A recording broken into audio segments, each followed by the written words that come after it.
ঈদের পর ধামাকা দেব, অপেক্ষা করেন, এমন মন্তব্য করেছেন অপু বিশ্বাস। অভিনয়ে এখন আর আগের মতো দেখা যায় না ঢাকায় চলচ্চিত্রের নায়িকা অপু বিশ্বাসকে। তবে তিনি ব্যস্ত রয়েছেন সিনেমার বাইরে। যদিও কোনো শো, সাক্ষাৎকার কিংবা বাণিজ্যিক প্রতিষ্ঠান উদ্বোধনে তাকে বেশ সরব হতে দেখা যায়। ইদানিং ইউটিউব কন্টেন্ট নির্মাণ নিয়েও ব্যস্ত থাকছেন এই ঢালিউড কুইন। অপু বিশ্বাসের ক্যারিয়ার শুরু হওয়ার পর থেকেই তিনি প্রতি ঈদেই তার সিনেমা নিয়ে হাজির হতেন।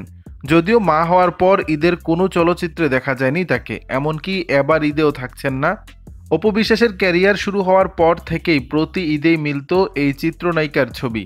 যদিও মা হওয়ার পর ঈদের কোনো চলচ্চিত্রে তাকে দেখা যায়নি, এমনকি এবার ঈদেও থাকছে না এই চিত্রনায়িকার কোনো সিনেমা। গত বছরের ঈদে মুক্তি পেয়েছিল অপু বিশ্বাস অভিনীত সিনেমা প্রেম প্রীতির বন্ধন।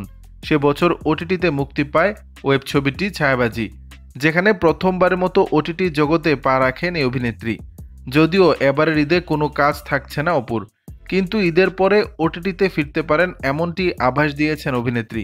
গণমাধ্যমে দেয়া এক সাক্ষাৎকারে ওটিটিতে কাজ করার প্রসঙ্গে অপু বিশ্বাস বলেন, একটু সময় নিতে চেয়েছিলাম, বুঝে শুনে কাজ করা উচিত। বেশ কিছু পাণ্ডুলিপি আছে হাতে, সেগুলো পড়ছি।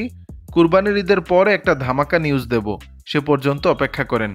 সম্প্রতি ইউরোপের 3 দেশ ফ্রান্স, বেলজিয়াম ও স্পেনে 7 দিনের সফরে গিয়েছিলেন অপু বিশ্বাস। বার্সেলোনায় তার একটি শো ছিল বলেও জানা গেছে। শর্ট ট্যুর হওয়ায় ছেলে জয়কে সঙ্গে না নিয়েই বিলেত সফর ছিল অপুর। এছাড়াও ইউরোপে এটিই ছিল অপুর প্রথম সফর। দর্শক, বিষয়টি নিয়ে আপনাদের মতামত জানাবেন নিচের কমেন্ট বক্সে।